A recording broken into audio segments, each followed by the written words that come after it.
Hi, everyone. I'm Nava Milken. I'm the artistic director for the Center for Art and Wood, and I'm so excited to welcome you to March's first Friday, and that means object lesson at the Center for Art and Wood. So we are very thrilled tonight to welcome Thora Jacobson. I'm going to be introducing Thora in a moment. She is our object lesson speaker for March.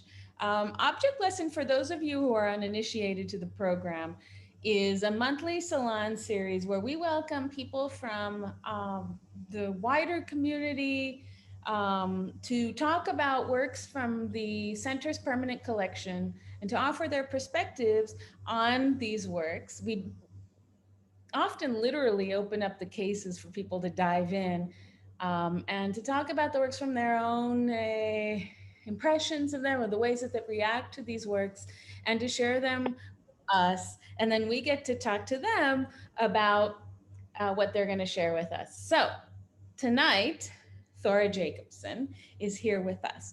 Thora is not only a board member for the Center for Art and Wood, but she's also a visual arts management consultant focusing on systems development, program design, and strategic planning.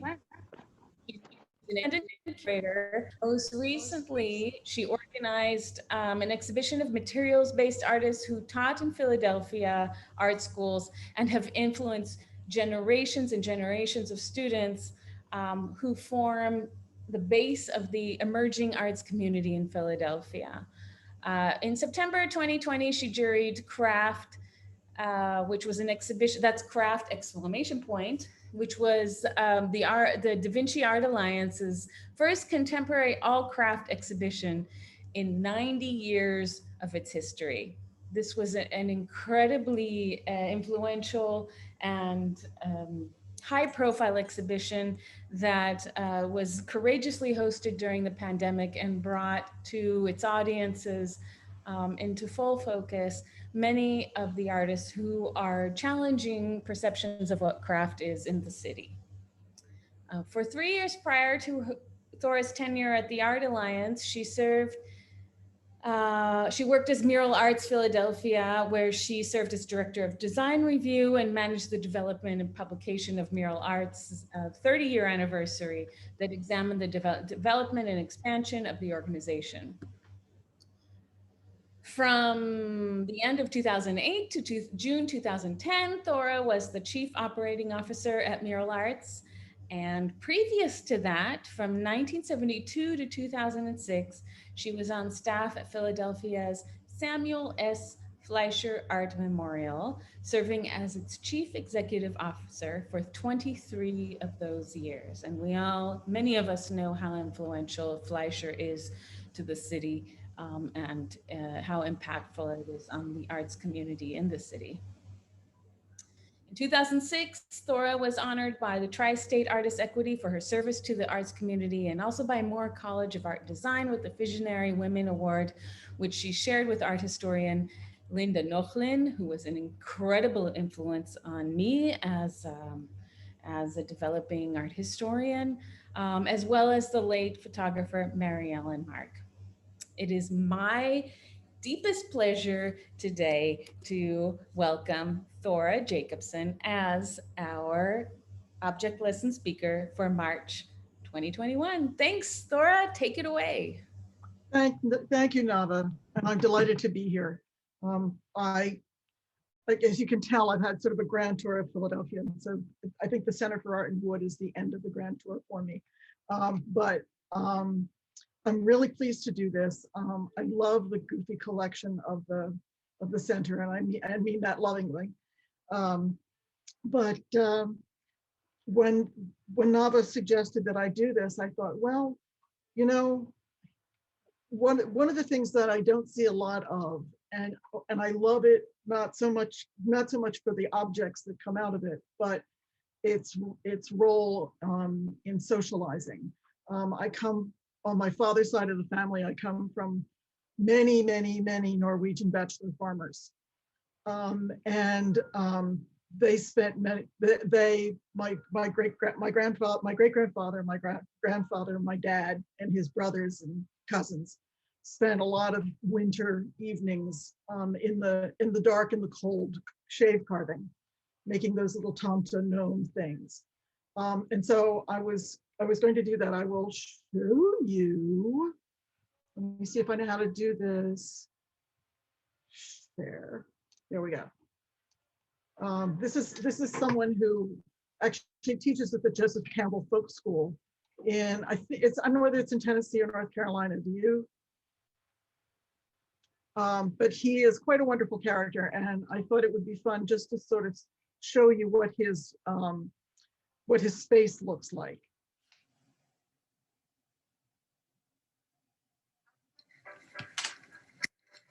I've definitely become more decisive and confident as a carver. I know where to put the knife and how deep to cut it in.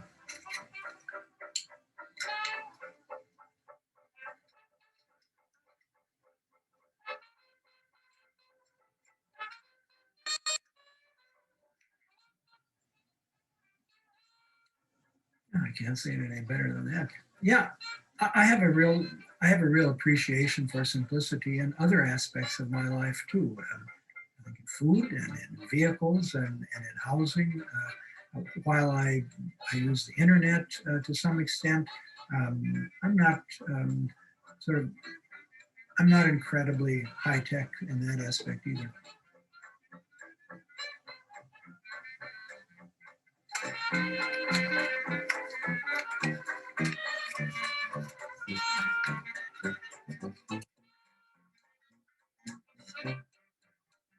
My name is Harley Refsall, and I've been doing wood carving for about 40 years.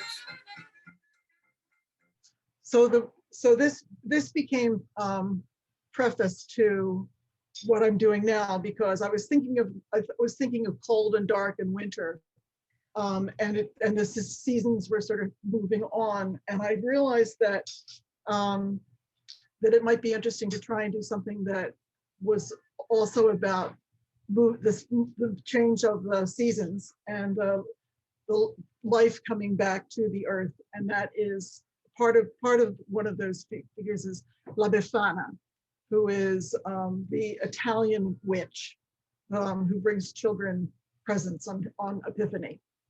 But so we'll go to that. But before we get to that point, I want to go to the objects that literally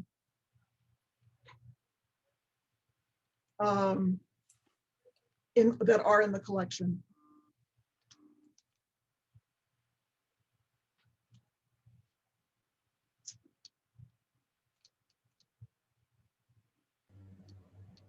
Problem is that this doesn't. Yeah, we see it. Okay. Okay, and this was done by Tammy Kegley, who was with us this evening. Our little guy here, whom Tammy calls a fire eater, I said he was a fire breather, because I thought that the flame that is coming out of his mouth looks pretty frightening. Actually looks like a big fish. But what I really love about this is that it's a perfect representation of the spirit of the Arlecchino. And the Arlecchino is one of the stock figures in the Commedia dell'arte, which is pretty much at the heart of all puppetry and a lot of theater, troubadour kinds of theaters in the Middle Ages. And if you, let me see if I can go to him where we can see him a little bit better. He is what is called a zanni, otherwise known as kind of second banana. He's both devilish and he's very, very charming. And his costume changed from sort of big flowing white shirts and peasant garb to tightly fitted, very, very, very, very fancy costumes. And what's really interesting is that you can see he's very light on his feet. He's really teetering on this ball on the right. And that's really what he's about. And his other sort of personage is on the ball, on the cube at the bottom. Tammy, would you like to talk about this a little bit? Sure. To be sure, this was a collaboration between Charles Kegley, who is no longer with us, unfortunately, and myself. We began by doing much more functional works. I'm a metalsmith. Charlie was the woodworker, the turner, and as our life developed together, we came to collaborate, and we moved from much more functional items and traditional things into stretching what wood turning was at the time. And we were very often inspired by the ballet, by theater, by the Commedia dell'arte, because that's my former career as a ballet dancer and modern dancer. And so my task was to design these pieces, and Charlie did the turning. So what you're seeing here is a figure that was turned, carved, and assembled, rather than being a figure carved out of a single piece of wood, because the point was to stretch turning and beyond where it was at that time for us. I also did the basically the graphic design, the painting, and so very much a collaboration. And this fellow came out of a series. There was a ringmaster. We did terpsichore. There were many figures, all one of a kind in this series, and this is the one that ended up at the Wood Turning Center, what is now the Center for Art and Wood. It's quite wonderful. And I also love, as I started on this talking about sort of coming back to the light, I love the sun on that one facet, because that's actually quite critical to virtually all European cultures, pre-Christian and Christian. As I mentioned, he's a zanni, the second banana. And the second banana usually does not such kind things. He spent most of his time like trying to get in the way of his boss's amorous attempts to court one of the other stock characters. But he and the only thing I was trying to figure out, like who would I compare him to now, and I realized that the one I would compare him to is if you ever saw Peter Cook and Dudley Moore in Bedazzled, he's Peter Cook. He became a very suave, very handsome, guy, but it was always getting in trouble and making trouble for everybody else. Now there are a couple of other pieces in the collection at the Center for Art and Wood. This one on the left lives in Nava's office, and it is Albert's, or Albert gave it to you. Nava? It's still in Albert's. It's officially Albert, yes. Okay. And this is probably the most classic figure of Pinocchio, who also represents another sort of archetypal Italian figure, which is the scugnizz, which is a Neapolitan word which means rascal. And so he doesn't look very rascalish there, but that is the form that was done. He's not very articulated, and he's not a marionette either, but he's the kind of figure that Carl Collodi, who was the person who wrote the book Pinocchio, had in mind. And if you look to your right, John Kelsey created this Pinocchio, which doesn't look much like a Pinocchio, during the ITE residency in 2013.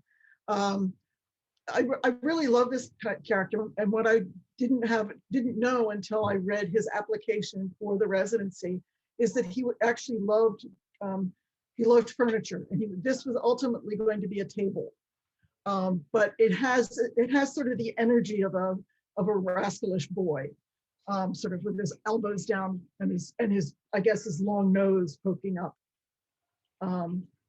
But it's nice to know that there are some wonderful turned pieces that came out of the ITE. Even though things have changed an awful lot these days, there are 2 more pieces that are in the collection. There has to be a Nutcracker in every museum of wood art, and then the little. I don't know anything about this. This little toy. Is anybody on staff? Can anybody help me with that? Put it in the notes or unmute yourself and speak. Thora, we'll put it in. We'll put it in chat. You'll put it in. Okay, that's great. But they're really quite wonderful. And what I'm glad about is I think this is probably not a European puppet. It could be, but I think it's not. Might be Russian, might be Czech. It could also be from Southeast Asia. So here are these are some dates that are kind of important to know, to realize how old a form puppetry is. It goes back to Egyptian funerary figures that would be found in the tombs, and they would basically have people who were like ironing, sewing, that kind of thing. Very small women,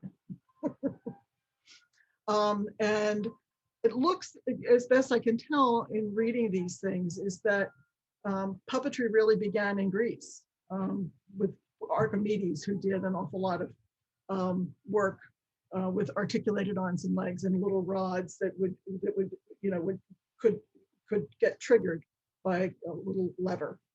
And I also didn't know this, that the Iliad and the Odyssey were actually performed in public using puppets. So it's a very remarkable and ancient form.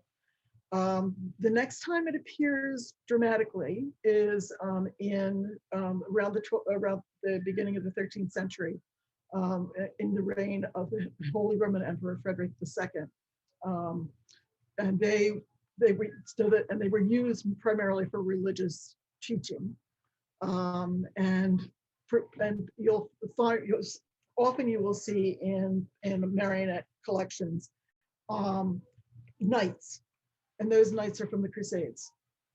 That's where the lessons were to be learned. And if you go to Sicily, you'll see lots of them. And another thing that I didn't know a whole lot about is that beginning in the 17th century, a number of composers of repute actually wrote operas to be performed by puppets and marionettes. So with that background, I'm going to take you to the part of this that really interests me. Here's the Befana, who actually shares. She is not an old woman. She is only a seasonal old cranky woman, because it's winter. She hasn't had anything to eat, so she owes her sources to a number of pre-Christian goddesses and witches. And the other part of this, of puppetry, is that as the 3 kings, who are both magi and royal, were about sort of letting the world know, the world beyond Bethlehem know, that the kings were recognizing the arrival of the Savior. But here I'm going to show you this because this is quite wonderful, and it's much better than I could do.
Okay.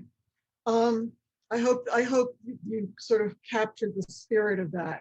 And by the way, I have the recipe for the Befana cake, and it is golden. It's quite beautiful. So if anybody wants it, I'm happy to share the recipe. Since it is now spring and we're returning with the light. Okay, I told you about this. And that is the Harlequin, by the way. Same character as this guy.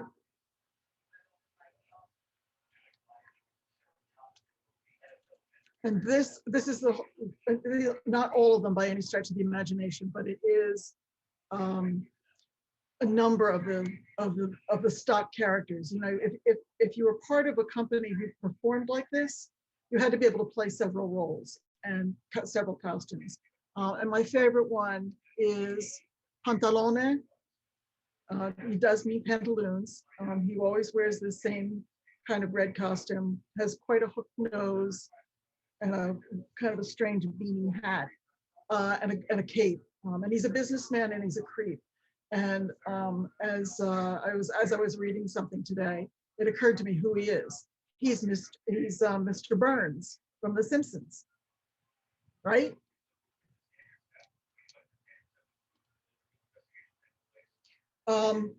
And what was really, I mean, what's clear is that the notion of appropriating imagery from one culture to another was very common, and it's kind of an international marionette style as opposed to the international Gothic style. But they look very similar from one place to another. There were companies in England, Scotland, France, Spain,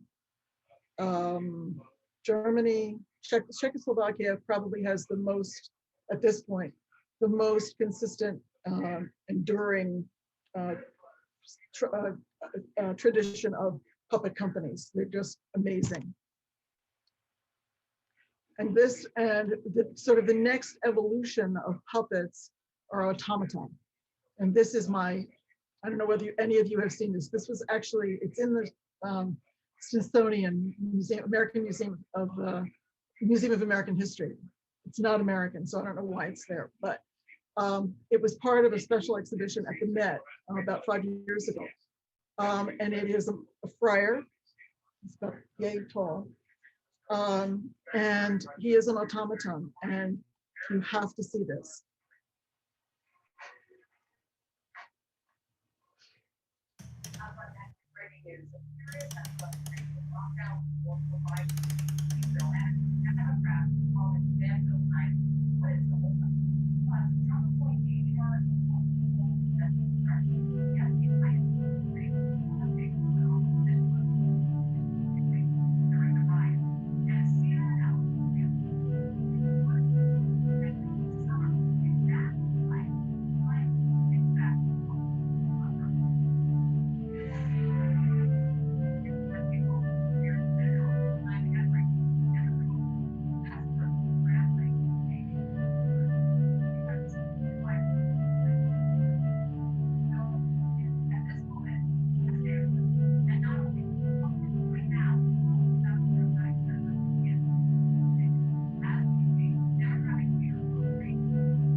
What's this work in particular?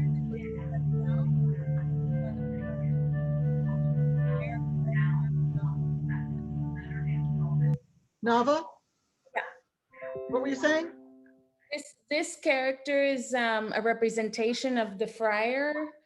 He is the friar, and he was apparently, they're not quite sure, but they say he's probably a representation of San Diego, and he's an ex voto character, because the king who wanted his child healed, said that when he was healed, he had to give something back that was as miraculous as what was given him.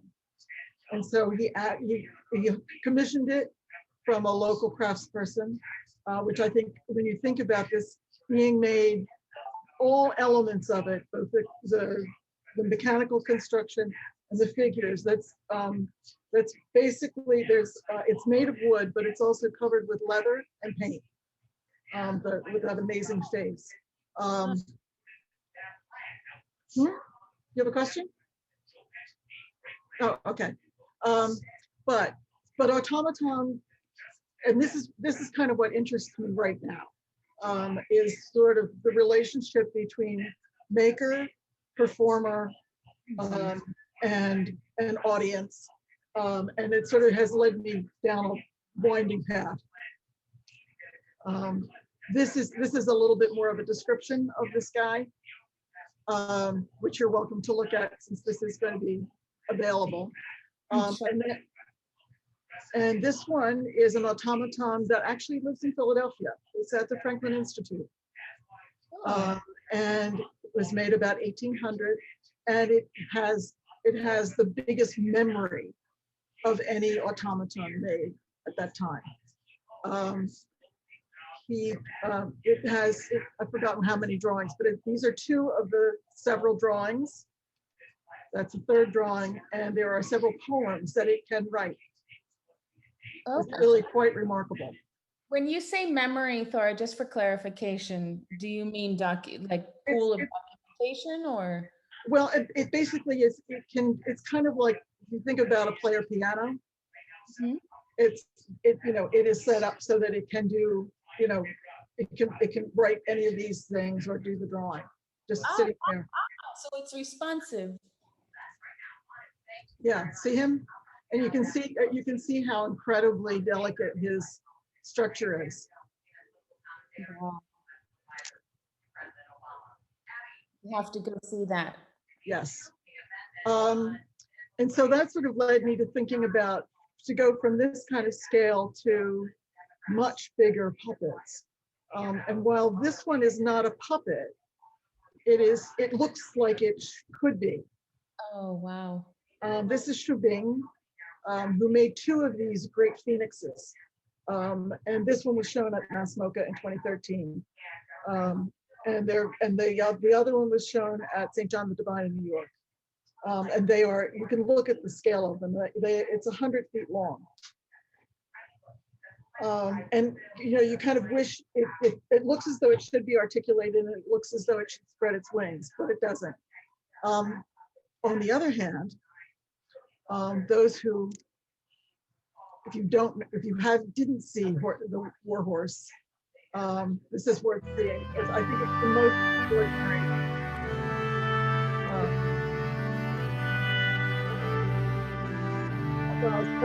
He's quite a horse, Albert, but for now his place is with the army. Albert now can't do solemnly swear that we shall be together again. Phoebe, arise, a gleam in her eyes, and the year turns round again. This was made by the Handspring Puppet Company, which is in South Africa.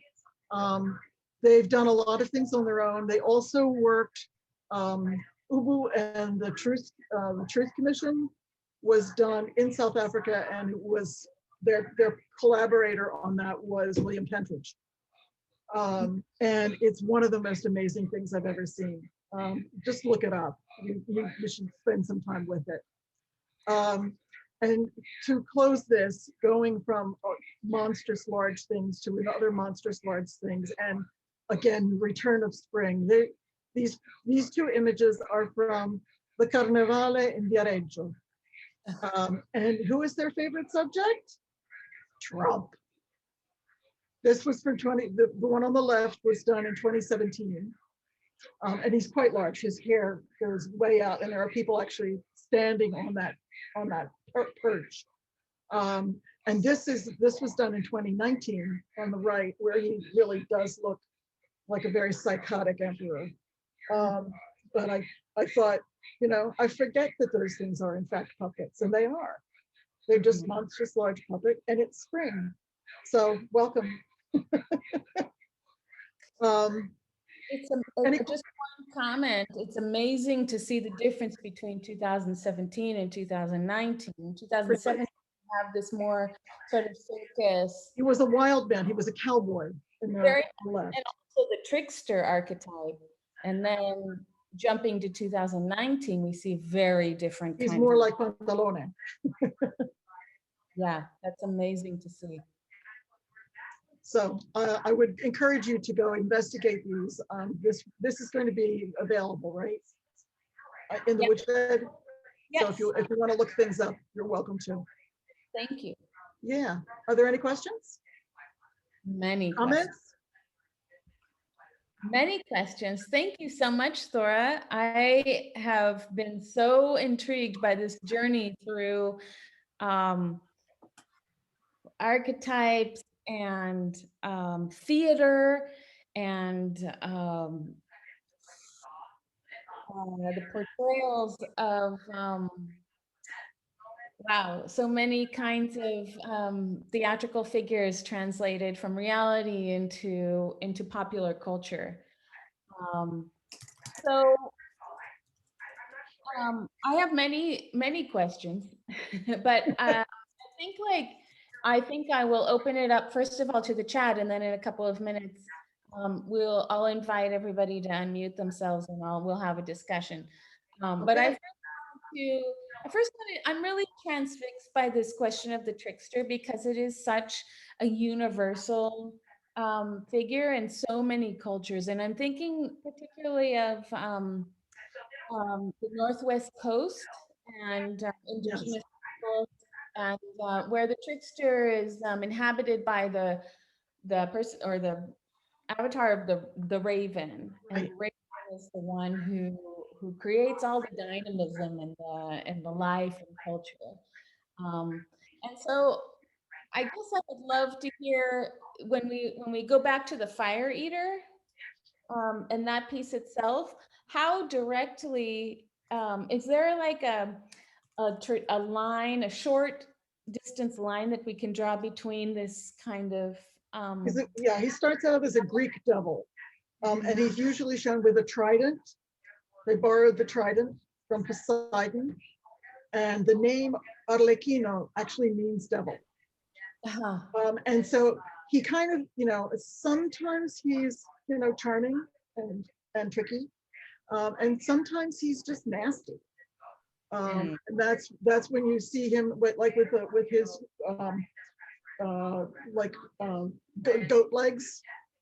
In some images he has a goat leg, and then, you know, and then he turns into a kind of a peasant, and then he really becomes Arlecchino, which is probably his most enduring avatar. Yeah. How prevalent is the role, or how important is the role of the trickster, or in this case the devil diablo in our contemporary culture? Well, I mean, as I said, I think, you know, Mr. Burns he's not the Arlecchino, but he is Pantalone. And if you think about the story of Bedazzled, you know, they're both bedazzled, but I always love the Peter Cook version. He's definitely a trickster, and so that endures. It absolutely endures. It's one of those things I didn't have time to think about, except to say, "Ooh, I need to read about that." I love the fact that all of this history has been translated into wooden sculpture. And I'm connecting to what Tammy mentioned about trying to bring figuration or a different kind of approach to wood turning. I'd love to hear your thoughts following Thora's investigation through ancient Greek culture to the present. Your thoughts about the work itself. I find it completely fascinating. Can everyone hear me? I was having a little technical difficulty earlier. I find it completely fascinating, Thora. That was part of the creative process when Charlie and I were making these pieces. Just playing with the idea of history. And so we love to absorb everything cultural, whether it was ancient history, whether it was contemporary history, anything like that. So I always love to hear, and not doing the shows anymore the same way, that's something I miss, because we don't have that direct connection. People used to always ask, how do you part with these pieces? And our response was always, it isn't complete until it finds its home, because it needs how it affects you. Yeah. Yes. The animation is an important word. Absolutely. And so when, so it's a conversation that continues. And that's why I was so thrilled and touched when Albert reached out to let us know that that you were going to be, that you had selected the piece as part of your conversation today. Well, I miss those conversations. And just listening to your talk, I just, I think of so many contemporary pop culture movies, and they're not so contemporary anymore, but for example, Edward Scissorhands. Yes, well, Tim Burton is a genius. Absolutely. And he is somebody who indeed makes that connection between the guys who did the Warhorse. They're the ones who talk about the importance of emotion, and that what puppeteer, if you actually saw the motion of the ears of the horses and the blending of it and the breath that they give to the figures themselves, it's remarkable. And Edward Scissorhands has all kinds of other things to go with it, but they're both amazing. Yeah. The work of Julie Taymor also comes to mind. I thought that she, it's funny because I was trying to figure out whether I should do The Lion King or whether I should do Warhorse. And I thought, Warhorse is just extraordinary. It's really extraordinary. And they show in one of the videos, they show the ancestor to the horse, which was a hyena. They're from South Africa, right? And they, it's a kind of a, scruffy looking thing, but they show how the ears are carved and how they're hinged, and that they flip back.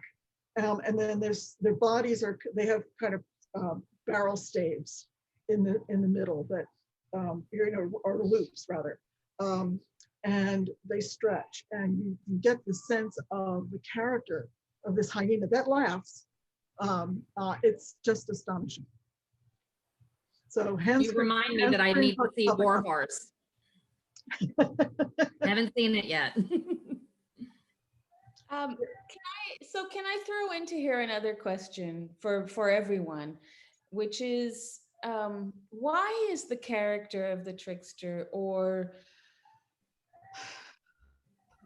more oddly, the one who kind of the disruptor of the calm and tranquility in society, why is this such an enduring character, and why do we continue? All know one. We all know a trickster. They are absolutely, they're everywhere. I don't think it's anything, more complicated than that. But they're also so ripe for exploitation. And an explanation for when things go wrong. When you can anthropomorphize the elements. Blame it on that hyena.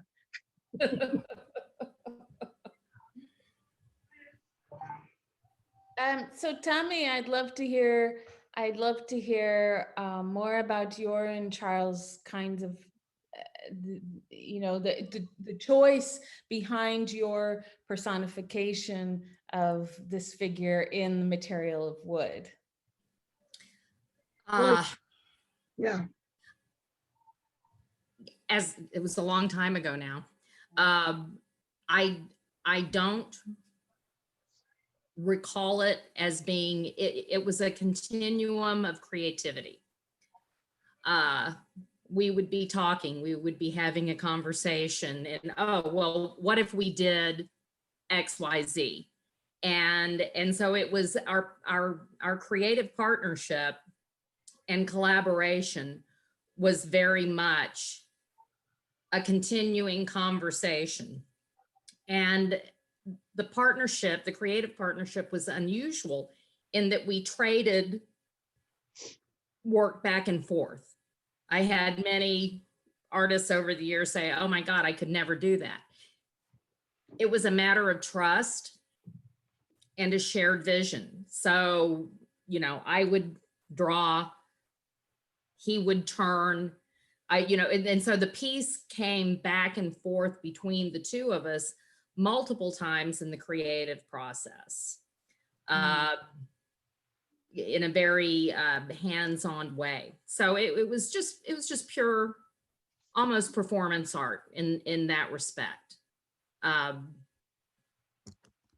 don't know that I have anything more to add to that, Nava, but that's what the character of the collaboration was throughout.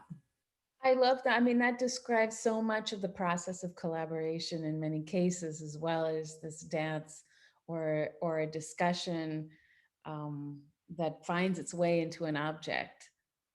And it isn't dynamic. Absolutely, and it isn't easy. It requires a level of trust, because let's face it, us artists tend to be, very possessive of our work in many ways, because we have to be. It's a very working with objects, working with materials. I'm a metalsmith and jeweler, and so when Charlie and I stopped collaborating, I'm no longer working in wood, so that aspect of my creativity fell off, because that's where his strength and expertise was. So very much when you can find a collaborator that you have a shared vision and a trusted vision, it's a very special thing. Yes, there's so much to talk about when we talk about collaboration. Certainly that's one of the major themes of the work that we do at the Center for Art in Wood. Whether it's our residency or the work of artists in our collection, or, for example, the Fire Eater. I feel like we're so fortunate to hear the backstory behind the creation of this work. So thank you both for being here to talk about it. I want to open it up to everyone who's watching. If you have questions for Thora or Tommy. Can I just answer two questions really quickly? Oh, one is that I apologize for the noise in the background of my house. My husband doesn't hear very well, and so the television is on and the radio is on. So I apologize. There was some questions in here. So, and the other one is there's a question about Joseph Keshor, who is indeed a local puppeteer. I don't think he's working as much anymore. I tried to find some more current information. Actually just sent for a CD of their work. But he's a Pew Fellow. And his work is just, it's so lyrical and so lovely. I'm sure, Tammy, you know his work? I don't. And what was the name again? Joseph Keshor, Kashore. I will definitely do my homework. You've given me a lot of he's in Doylestown. Food for thought. He's still there. Oh, wow. Okay. That's excellent. I love that Patricia entered in the chat that the trickster is a cultural hero who creates order out of chaos. I just Googled that. I'm not saying that's right, but that's what I think comes it's an up. interesting notion, though. It also adds in the description the fact that he teaches, or she teaches, values, typically not through success, but through the character's own failure. So they're teaching values indirectly. Very interesting. That resonates in a very distinctive way in the current time that we're in, doesn't it? Mm-hmm. I wonder, here's another question. I wonder if the epitomization in the material of wood or in other materials of this really very, very prevalent and meaningful archetype, and which has resonance in many, many societies around the world, does this give this this figure agency in the current age? Are we still kind of subservient as a culture to the trickster and all of the machinations? Yeah. Always. We've got one in Mar-a-Lago right now. I'm glad he's back. I think it's based on the factor I don't of think he's human very tricky. nature and who we typically are in terms of being captivated by, quote, the class clown or any of those characters. You kind of half want them to succeed. I mean, any of those, I don't know. I'm trying to think of some Dumb and Dumber movie that's not doing fairness to the art and craft of what we're talking about, but the type of characters who we sort of root for because they are so bad and they make so many mistakes, but yet what they're doing is through their failing and whatever they're doing is basically illustrating values of society. Be interesting to think as values change, the partisanship of humanity, how does that affect what people see in tricksters? Are they still going to work or not? Or do we have to have two different kinds of tricksters? I mean, as society has become so divided, the lack of commonality calls into play of who's the trickster and what is enjoyable, what is value, how is it going to be fun as at the same time as teaching. I think there's a continuum of trickster, and that's what happened with those characters in the Commedia dell'arte, because in some cases he was very suave, very debonair, and really sneaky, and in some cases he's just outright nasty. And I think if you use Arlecchino as one of them, remember that there were several of that type within the Commedia dell'arte. So I think we all need to understand how that's a changeable. It's the trickster is indeed changeable and it adapts to his own circumstances. As do people, some nice and some not so nice, and it's just the whole gambit of what humanity offers. Mm-hmm. But in many ways, society is dependent on the trickster to keep things moving, to keep people from being complacent, or to keep things from being. Well, in our cultural mores, our human nature doesn't change much, honestly. Our cultural mores evolve. We go into light, we go into dark, we go into light, we go into dark. We know that from our study of history. Yeah. It's a continuum. So yes, I think the answer to that is that there's always room for those. It's not just the trickster, but all of those archetypes that Thora referred to in her talk. I also got to say, completely relating to the crone and how the crone was erased. I loved that part of the segment, Thora. Well, it's true. And I mean, Italians, she's drawn as dying, basically. And that's actually one of the aspects of the goddess crone character that I love, is that she's not a dying woman. She is a woman who is coming back when she is fed with light, with sun, and the end the end of the solstice, the beginning of the Epiphany, where the Magi bring gold and gifts to the Savior, who is the real sun. Yes, I loved that. I love that perspective. Raise your hand. notes on that one. Thank you, Tammy, and also Thora for mentioning that the crone is something that we could have a completely different conversation about for sure, but definitely an archetype that is really important. Question. I wanted to, so Carol Drazen put a really interesting comment in the chat, and so I'm just going to read it out loud for everyone here. It's interesting that how various cultures have adjusted the classic archetypes to their own worlds. For instance, Pulcinello became Punch in the UK, which was much more nasty of a personage. So the interpretation He's of a hooligan. types He's in just a hooligan. what's that? He's a hooligan. He's Mhm. British, and he's a hooligan. Right. Or also, so Carol also mentioned Pagliacci. Pagliaccio. Yeah, well, he's a clown. He's part of the same. Yeah. That's where all his names come from, is the Commedia dell'arte. You can thank Goldoni.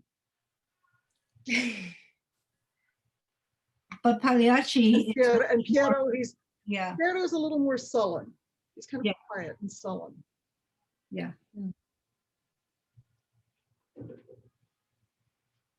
I think Tina wanted to say something too. Tina? Tina, unmute yourself. I was resorting to chat. There used to be a very lively puppetry scene in Philadelphia, and there was even an ITE resident, Martina Flog, who was a puppeteer and made puppet parts during ITE. So I wondered if anybody knows. And then I know that kind of the funding for all that died out, and she later became a nutritionist, which is, a terrible sign for puppetry. But does anybody have a sense of whether there's still that kind of thing going on? She did a puppetry slam for a long time in West Philly. There was a guy named Hal Taylor who had a puppetry company, and there was a guy named Bob Linton. It was all in the 70s. I haven't really heard much about puppetry until Joseph Kishore got his Pew Fellowship. And I think I think he's still doing it. I don't think they're as active. I think they spent all of their money on doing publicity, and then they haven't done much of anything since. Alas. Right. Because they're very gentle creatures. Thora, hi, it's Sean Kelly. It's good. I know it's you, Sean. Hi. Always good to see you. I thought when you mentioned puppets in the big puppetry scene, someone's going to mention Robert Smythe. Oh, right. That was a moment for me. And I was just saying to Sarah that when Mum Puppet Theater closed, it was like I'd forgotten about Mum Puppet Theater. I think that Robert might be out at or he was for a while a member of the company at Hedgerow. No, I was thinking it was at People's Light and Theater. Maybe it's Hedgerow. But anyway, They're very different places. Yeah, I guess I so. think it might be People's Light, but yeah, but I've forgotten about that. I could only cram so much information into a week. Absolutely. I'm going to start looking for that. But it was great fun doing this, I have to say. And yes, there's a wonderful company in New York, which is primarily a live street theater Italian. It's called I Giullari di Piazza. And there's the woman who is its leader is Alessandra Belloni. And she's amazing. And I remember they came to Fleischer and I asked them to do a performance, and they brought this 12 to 15 foot dragon puppet that sort of wended its way through the side aisles of the sanctuary at Fleischer. It was a great place for it, with its sort of quasi-religious mood. And I think they're still there. I mean, she's older now. She's probably older than I am. But she's brilliant. Her voice is amazing, and it's great to see. Then you get to see the characters in their Goldoni sort of archetypal costumes. Okay. Gotta go soon, girls. We'll take that as a sign. Um, this is such an appropriate discussion for spring as well, as we begin to wake up and emerge from our Cocoons. right, and begin to become part of society again and to celebrate. So thank you so much, Thora, for an investigation that is really eye-opening and so connected to our current situation in our times as we emerge from a national cocoon of sorts. Exactly. Yeah. Thank you everyone for being here tonight. It has been really, really intriguing, and I will probably dream about puppets and devils and harlequins and crones, as will you. It's a lot of deeply visual and impactful characters, but I think it'll be fun. Thank you, Tammy, for being here tonight. It's so nice to meet you. And Likewise.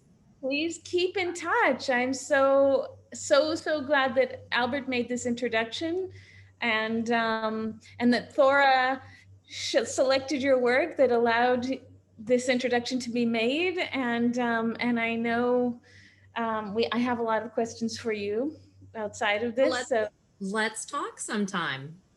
I love that. And thank you. This was fun. I think I'll miss these little Zoom gatherings when we get back to when we get to the after times. I don't think there's any going back, but I'm in the bush, 2 hours north of Toronto. And so it's wonderful to be able to virtually join you in Philly. Yes. It's so nice to meet you. We'll keep it going. Don't worry about it. Love it. Thank you. Thank you all for coming. Crossing the borders. Thank you everyone for joining us tonight. This has been such a fun discussion to bring us into the weekend and into the month of March. So think about the trickster when you see all those daffodils coming up, and have a wonderful month. We'll see you back in the beginning of April with our next object lesson in the first Friday of the month. And stay tuned to the center and keep in touch. Thanks, Nava. Thanks, everybody. Lovely to see you all. Even you strange people who won't put your images up. Ciao. Bye-bye. Ciao. Bye, everyone. Thank you. Everyone.